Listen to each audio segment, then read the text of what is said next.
BJP के प्रदेश अध्यक्ष ने तेजस्वी पर कसा तंज।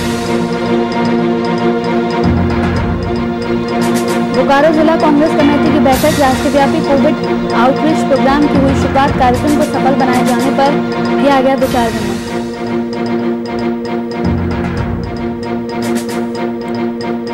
फिरोजाबाद में अवैध बूचड़खानों पर प्रशासन की बड़ी कार्रवाई, अवैध रूप से जानवरों की हो रही थी कटाई, बड़ी मात्रा में मृत जानवरों के अवशेष किए गए जब्त। और शेखपुरा में पोलियो अभियान की शुरुआत, 27 जून से 1 जुलाई तक चलेगा अभियान, 5 साल तक के सभी बच्चों को दी जाएगी खुराक।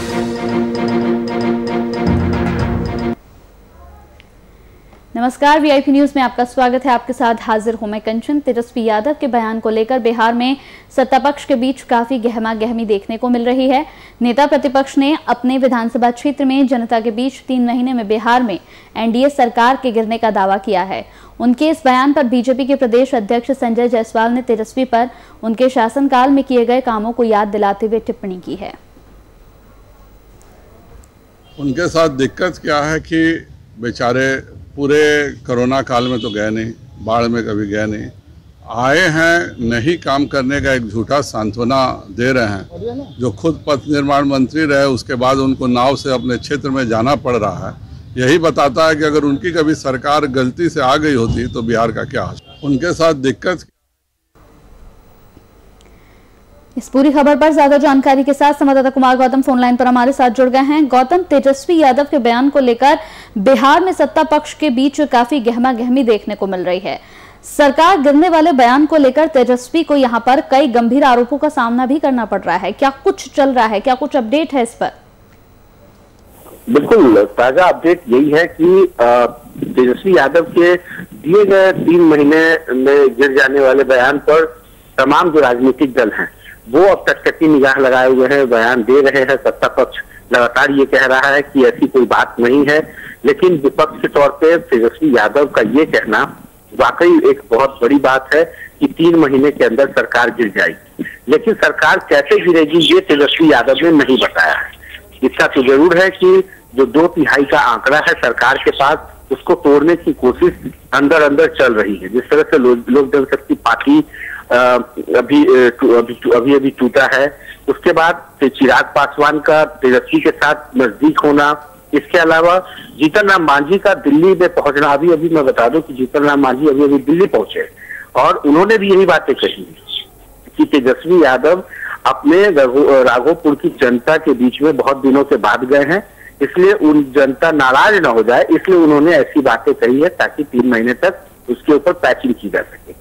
और भारतीय जनता पार्टी के प्रदेश अध्यक्ष ने भी कहा है, संजय जायसवाल ने भी कहा है कि चूंकि तेजस्वी यादव लगातार अपने क्षेत्र में नहीं जाते हैं, नाव से उन्हें अपने क्षेत्र का दौरा करना पड़ रहा है, इसलिए वो जानते हैं कि राघोपुर की जनता बेहद नाराज है अपने विधायक से, नेता प्रतिपक्ष तेजस्वी यादव से, इसलिए उन्होंने उनका मन बहलाने के लिए, दिल रखने के लिए सरकार गिराने की बातें कही है। सरकार पूरी तरीके से चलेगी ये भी दावा किया है संजय जायसवाल ने, और उन्होंने कहा है पूरे 5 साल चलेगी और कोई भी इस सरकार को गिरा नहीं सकता।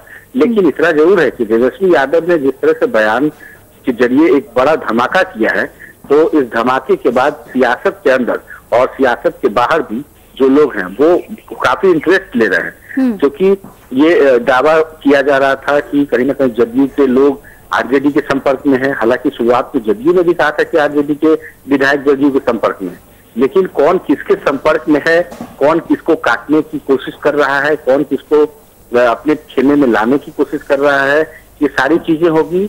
और जब खुद राजद सुप्रीमो लालू प्रसाद यादव अभी बाहर हैं और दिल्ली में है, इसके अलावा अभी स्थापना दिवस का कार्यक्रम होना है, तो इस कार्यक्रम में एक बड़ा इवेंट होने जा रहा है आरजेडी के अंदर, तो उस आरजेडी के अभी नए रूप को समझ पाना मुश्किल है। लेकिन तेजस्वी यादव ने वाकई दिल्ली से पटना पहुंचते ही एक नया धमाका जरूर कर दिया है, और इस धमाके की जो गूंज है वो पटना से लेकर दिल्ली तक सुनाई दे रही है। जी कंचन, बहुत बहुत शुक्रिया हमारे साथ तमाम जानकारी के साथ जुड़ने के लिए आपका गौतम।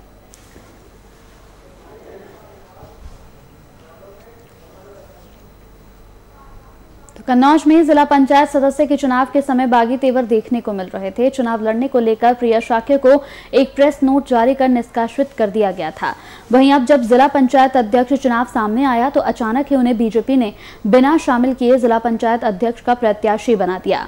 वहीं जब पत्रकारों द्वारा इस मामले को लेकर सवाल पूछा गया तो पूर्व राज्य मंत्री बीजेपी विधायक अर्चना पांडे घबरा गई और इस विषय में पूर्व राज्य मंत्री बीजेपी के शीर्ष नेताओं से जवाब लेने की बात कही। हम लोग भारतीय जनता पार्टी के कार्यकर्ता हैं। पार्टी संगठन के द्वारा जो भी निर्णय आता है उसको सहर्ष स्वीकार करना और उस पर अमल करना, ये हमारे लोगों के सैद्धांतिक प्रक्रिया है और उस पर हम लोगों ने अमल किया। प्रिया के हस्बैंड, प्रिया के पति ओमकार शाक्य हमारे युवा मोर्चा के जिला उपाध्यक्ष थे और उन्होंने टिकट का आवेदन किया था, लेकिन कुछ ऐसी परिस्थितियां बनी जिसके कारण हम प्रिया को टिकट नहीं दे पाए।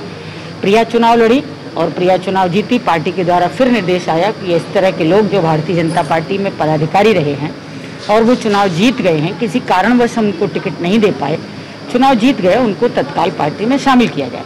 शामिल किया और मुझे लगा कि प्रिया हमारी बहुत अच्छी कार्यकर्ता है और बहुत अच्छे तरीके से चुनाव हम लड़ सकते हैं, इसलिए हम लोगों ने भारतीय जनता पार्टी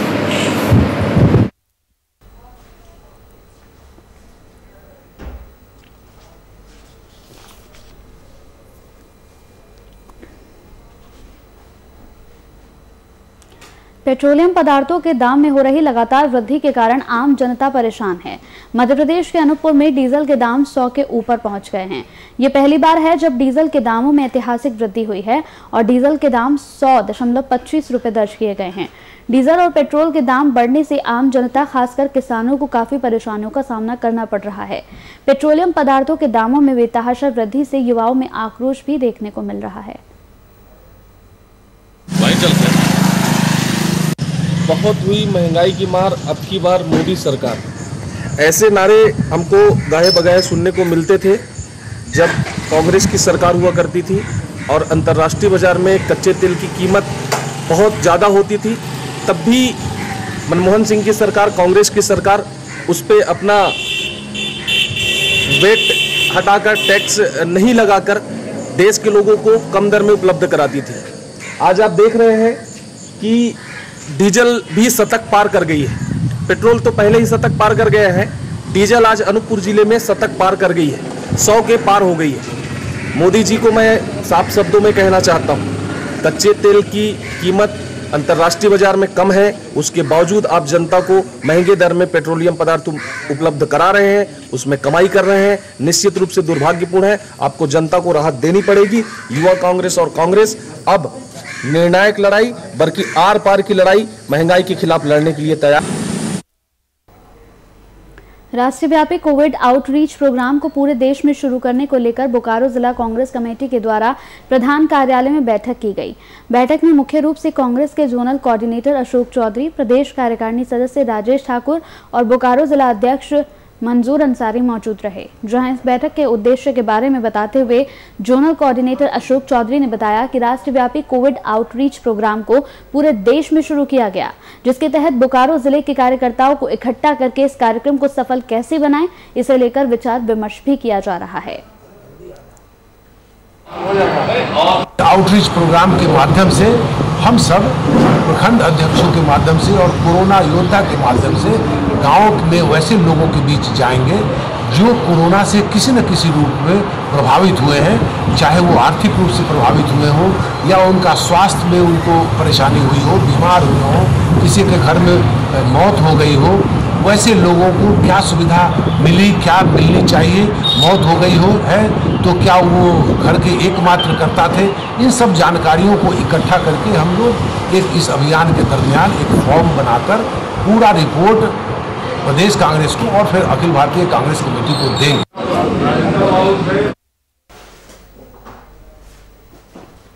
खबर फिरोजाबाद से है, जहां प्रशासन की बड़ी कार्रवाई करते हुए अवैध रूप से चल रहे बूचड़ खानों को गिरा दिया। पूरा मामला थाना रसूलपुर और रामगढ़ क्षेत्र का है, जहां अवैध रूप से जानवरों की कटाई कर रहे 7 यहां पर बूचड़ खानों को जिला प्रशासन ने जेसीबी से गिरा दिया।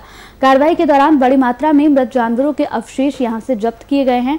वहीं इन फैक्ट्रियों में हड्डियां गलाने वाली बड़ी मशीन और कई भट्टियां भी चलाई जा रही थी। इसके अलावा इलाके में कुल 7 यहां पर बूचड़ खाने संचालित होने की बात सामने आई है।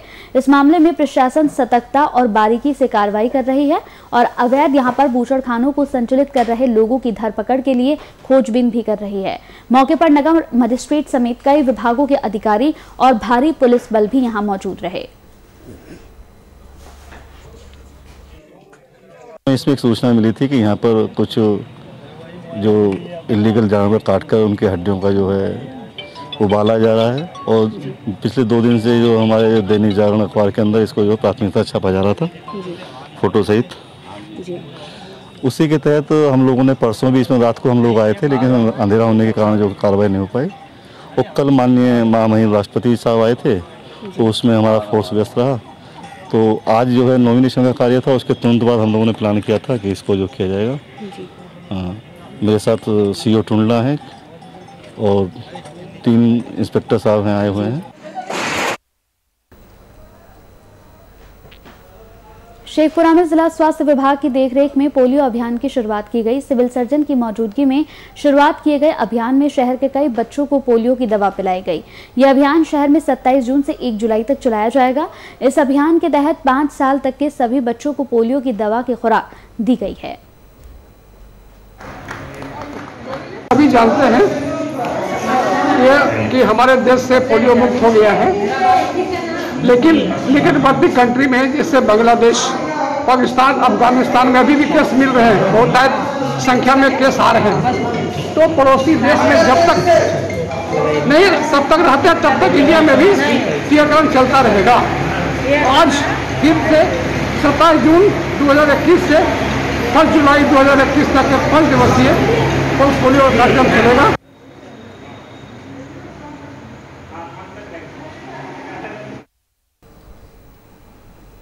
कोरोना संक्रमण की रोकथाम के लिए यूपी में सरकार द्वारा वीकेंड लॉकडाउन लगाया गया है। बावजूद इसके लोगों में न तो कोरोना का डर दिखाई दे रहा है और न ही प्रशासन का खौफ।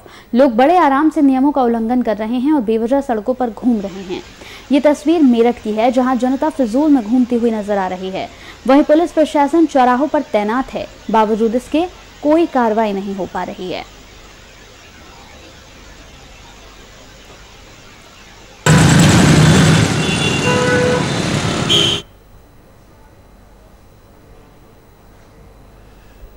झारखंड सरकार द्वारा कोविड-19 महामारी के बचाव को लेकर तीसरे वीकेंड में संपूर्ण लॉकडाउन का सख्ती से पालन करवाया जा रहा है।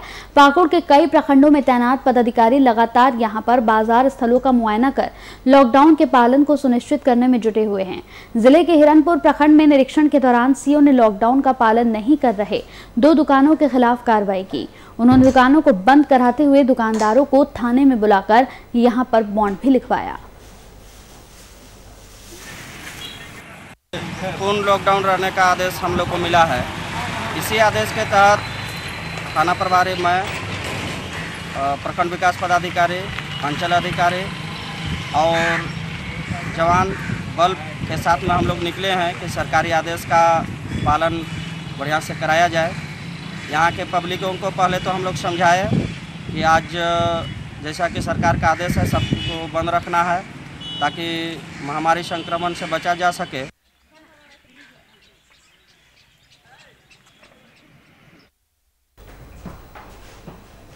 जमुई शहर में मास्क चेकिंग अभियान के दौरान मास्क नहीं पहनने पर एसडीओ के बॉडीगार्ड ने जन अधिकार पार्टी के प्रदेश सचिव को शहर के कचहरी चौक पर लात घूंसों से पीटकर घायल कर दिया। कैमरे में कैद इस पूरी घटना का वीडियो सोशल मीडिया पर तेजी से वायरल हो रहा है। बताया जा रहा है कि एसडीओ प्रतिभा रानी, जमुई बीडीओ, सीओ सहित अन्य पदाधिकारियों के द्वारा बिना मास्क पहनकर शहर में घूम रहे लोगों के खिलाफ मास्क चेकिंग अभियान चलाया जा रहा था।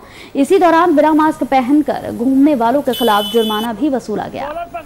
हम फाइन कराने के लिए रेडी, किस लिए कॉलर पकड़े, किस लिए कॉलर पकड़ने के लिए रेडी थे। फाइन इसके बाद कॉलर पकड़ के खींच के लेकर आया। इसके बाद देखिए मारा पीटी भी किया। ठीक ना, कौन मारा? एक अधिकारी थे। तुम्हारा नाम क्या है? मेरा नाम नीरज राजा। किस लिए ही झगड़ा हुआ। हम आ रहे थे तो बोला कि चलो गाड़ी चाबी ले लिया, बोले सर हम चलिए फाइन कराने के लिए रेडी हैं। घटना यहाँ चौकाचरी पास हुआ। क्या है आपको, तुम आपका हाथ कॉलर क्यों पकड़ा?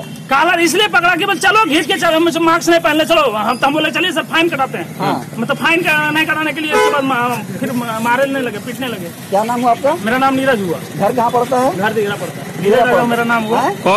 नाम हुआ मेरा, जन अधिकार पार्टी का प्रदेश सचिव हूँ मैं। कॉलर हम फाइन कराने के लिए।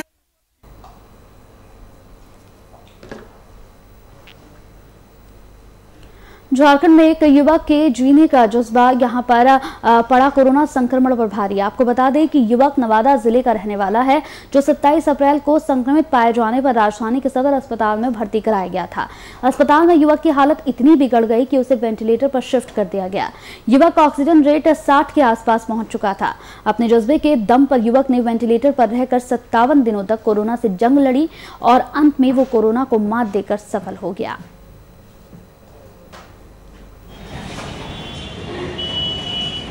इसका मुख्य श्रेय अजीत सर को देना चाहते हैं। उसका रीजन है ना, मैं नवादा में एडमिट था, वहाँ तो रेफ़र कर दिया कि नहीं सीरियस पेशेंट है। रांची आए, रांची सिटी हॉस्पिटल आए।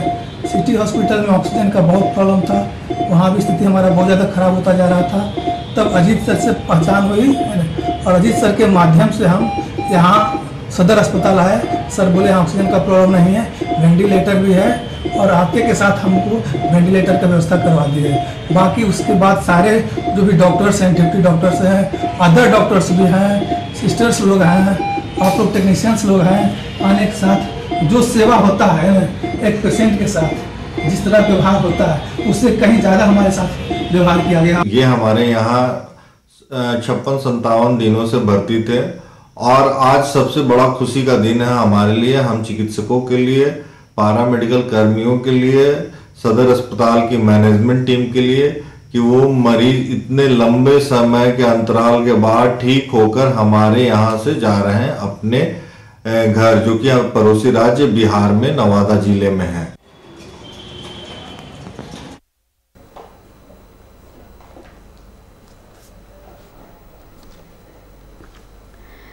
सरकारी कार्यों में अनियमितता की खबर आमतौर पर सुनने और देखने को मिलती है। एक बार फिर ऐसा ही मामला सामने आया है। मामला बोछा प्रखंड के मैदापुर पंचायत का है। मैदापुर पंचायत के वार्ड 11 में मनरेगा से बने ढलाई सड़क के घटिया किस्म के सामग्री के इस्तेमाल को लेकर ग्रामीणों और जनप्रतिनिधियों में बेहद आक्रोश है।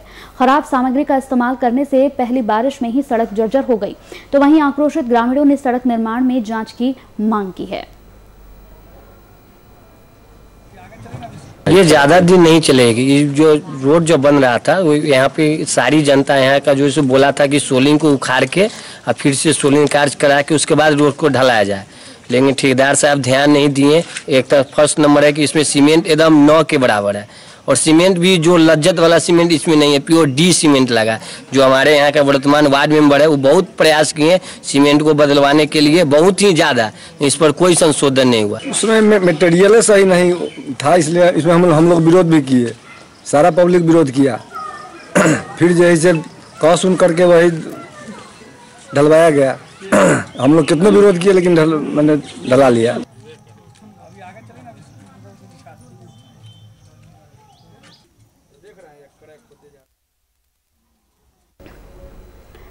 नालंदा पुलिस ने जिले के कई जगहों पर छापेमारी कर ठग गिरोह के 2 सदस्यों को गिरफ्तार किया। पुलिस ने गिरफ्तार युवकों के पास से 10 लाख के जेवर, नकद, एटीएम कार्ड और अन्य चीजें बरामद की हैं। जानकारी के अनुसार यहां पर लगातार मिल रही शिकायतों के आधार पर सदर डीएसपी ने कार्रवाई करते हुए इन युवकों को गिरफ्तार किया। युवक कई लूटकांड में यहां पर संलिप्त हैं और पुलिस को लंबे समय से इनकी तलाश थी। जो अपराध कर्मी है उनको अपने झांसे में लेकर उनको अपने घर पहुंचाने का बहाना करके अपनी गाड़ी में बैठा लिए 4 व्हीलर में, और फिर उनके साथ गाड़ी को बंद करके उनके साथ मारपीट किए और उनका एटीएम और मोबाइल इत्यादि वगैरह ले लिए और उनका जो पिन नंबर है एटीएम का वो उनसे ठगी कर ले लिए और फिर उससे लगातार अलग अलग माध्यमों से 1,10,000 रुपये का मतलब ट्रांजैक्शन उनका कर दिया गया। में जो शामिल थे 2 अभियुक्तों की गिरफ्तारी हुई है और जो घटना में प्रयुक्त स्विफ्ट डिजायर जो 4 व्हीलर है उसकी भी बरामदगी। उसमें आया आरू खरीदने के लिए, खरीद लिया।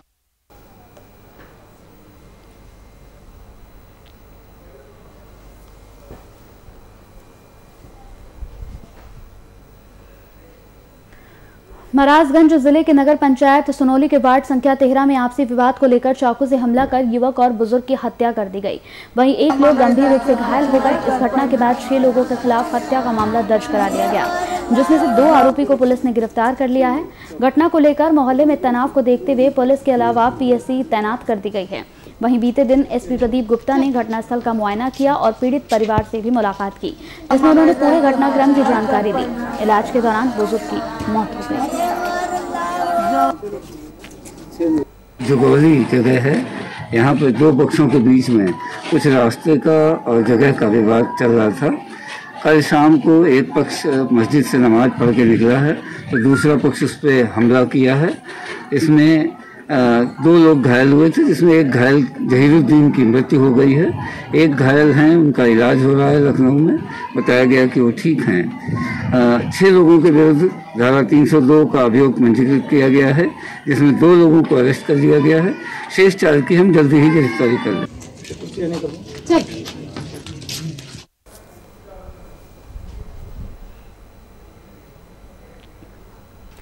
छपरा के सारण के डेरनी क्षेत्र में निवासी रामानंद राय को उनके ईंट भट्टे की चिमनी पर अज्ञात हमलावरों ने ताबड़तोड़ गोली मारकर गंभीर रूप से घायल कर दिया। वहीं घायल को नजदीकी स्वास्थ्य केंद्र में भर्ती कराया गया, जहां उनकी गंभीर स्थिति को देखते हुए पीएमसीएच पटना रेफर कर दिया गया। वहीं पटना ले जाने के रास्ते में उनकी मौत हो गई। मौत से गुस्साए लोगों ने यहां परसा में काफी देर तक सड़क पर आगजनी कर जाम कर दिया, जिसके बाद बड़े पुलिस अधिकारियों के समझाने बुझाने पर परिजन शव के पोस्टमार्टम के लिए राजी हुए। वहीं सारण के पुलिस अधीक्षक से इस संबंध में बातचीत की गई तो उन्होंने नक्सली एंगल के बारे में जांच करने की बात कही। साथ ही ये भी यहां पर अंदेशा जताया कि कहीं नक्सलियों की आड़ में कोई आपराधिक गिरोह तो ये काम नहीं कर रहा। चला रहे थे, देख रहे थे वहाँ, उसी के बाद मतलब 11:30 बजे ये घटना घटी है। हेलो, मतलब सुबह गए थे चिमनी पे? मतलब 10 बजे गए थे चिमनी पे। डेली जाते होंगे वहाँ पे? जी डेली जाते हैं। अभी तक जो परिजन उनके द्वारा बताया गया है उसमें उन्होंने एक पर्चा की बात की है, जिसको हम लोगों को दिया गया है, उसका भी हम लोग जांच कर रहे हैं और जब हम लोग इस कांड का पूरी तरह से इन्वेस्टिगेशन करते हुए गिरफ्तारी सुनिश्चित करेंगे, उसके पश्चात में पूरी तरह से ये पुष्ट हो पाएगा कि वो ये लाल सलाम करके कोई नक्सली ग्रुप चल रहा है, जो हमारे इस सारण डिस्ट्रिक्ट के अंदर जो सब लोगों को एक तरह से दहशत पैदा कर रहा है, लोगों को डिस्टर्ब कर रहा है, लोगों की फैमिली ज़िंदगी में नॉर्मल जितने भी बिजनेसमैन हैं उनके लिए ये आज से दोबारा से स्टार्ट हो गया है, जो कि लोगों के लिए बहुत बड़ी प्रॉब्लम।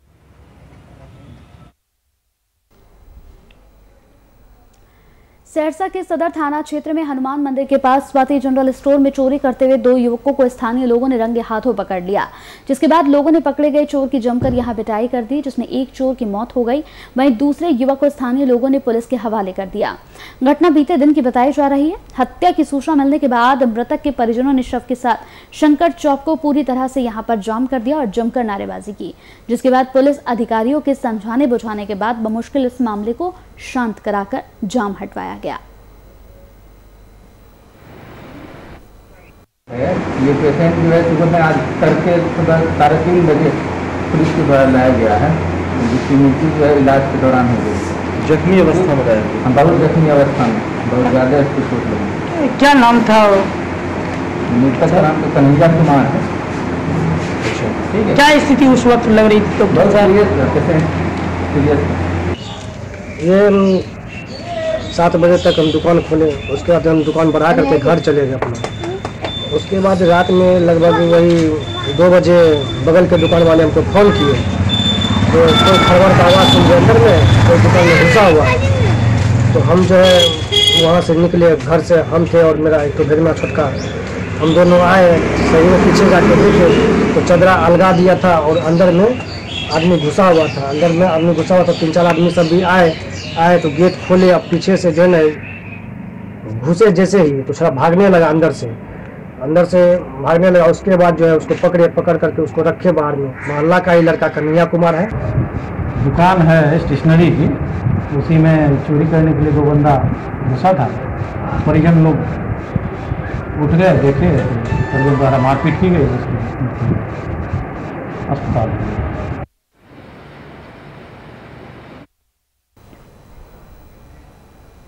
चलिए इसी के साथ VIP न्यूज़ में मेरे साथ इतना ही। नमस्कार।